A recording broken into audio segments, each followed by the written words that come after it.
Hola, hoy estamos con Alonso Salazar Jaramillo para hablar de su último libro, que es un libro de crónicas llamada No hubo fiesta. Alonso, bienvenido. Muchas gracias por la invitación. Alonso, para contextualizar un poco a la gente que nos está viendo, ¿de dónde surge el libro? ¿Cuál es la idea? El libro básicamente tiene como núcleo y era lo que me obsesionaba a mí durante mucho tiempo, contarles la historia de mis compañeros de universidad que se vincularon a movimientos guerrilleros, casi todos con finales muy trágicos, y ver a través de ellos como la guerrilla con una visión, diría yo, bastante crítica, bastante ácida. Pero también, para que el libro fuera equilibrado, incluí unas notas que yo había hecho hace tiempo como periodista sobre el paramilitarismo, especialmente sobre la familia Castaño. Y en unos y otros, como mostrando el absurdo de toda esta loca cosa que hemos vivido. ¿Algunos de ellos se dedicaron al paramilitarismo o todos a la guerrilla, de esos amigos? De los amigos de universidad, era en ese momento, estoy hablando de los inicios de los años 80, pues la opción, digamos, dominante en la Universidad de Antioquia para quienes querían esos caminos era la guerrilla. Lo que pasa es que sí, ya después conocí gente de otra condición o característica, especialmente cuando me dediqué a trabajar en barrios populares de Medellín,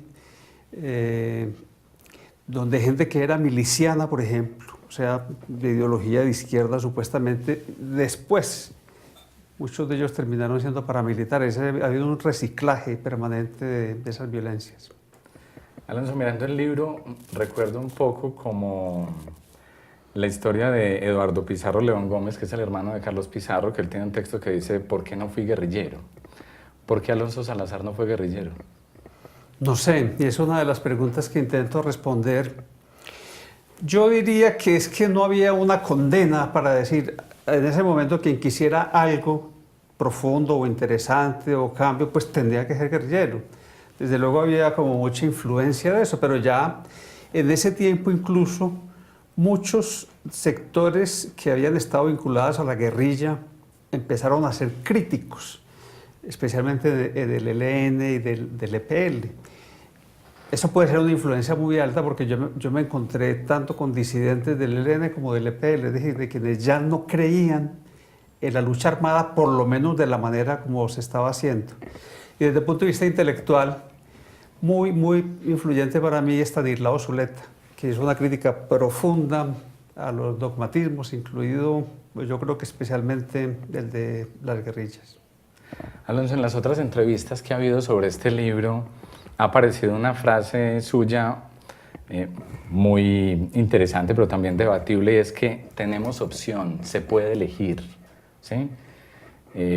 Cuando usted habla, por ejemplo, de sus compañeros que se dedicaron a la guerrilla, usted decía, bueno, ellos también tenían otras opciones y sin embargo eligieron eso. ¿Verdaderamente cree que podemos elegir? ¿Ese rango de elección es definitivo, es corto, es pequeño? Por ejemplo, cuando presentan a un Manuel Marulanda, tiro fijo, como víctima de una represión del Estado, yo digo, es empobrecerlo demasiado. Hubo una circunstancia, claro, pero decir simplemente que es una víctima y que no fue un protagonista y que no tomó decisiones y que... Yo creo que en general todos somos responsables de la vida, de las decisiones que tomamos.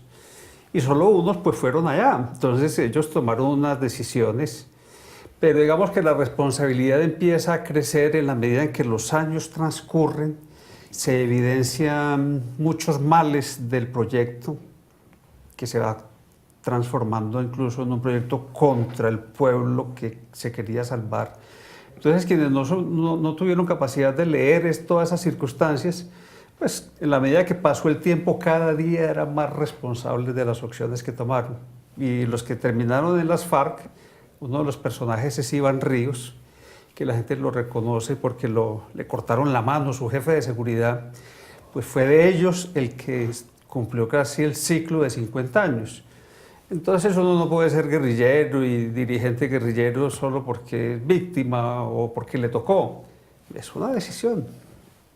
Alonso, en el libro se relatan crónicas de varias personas.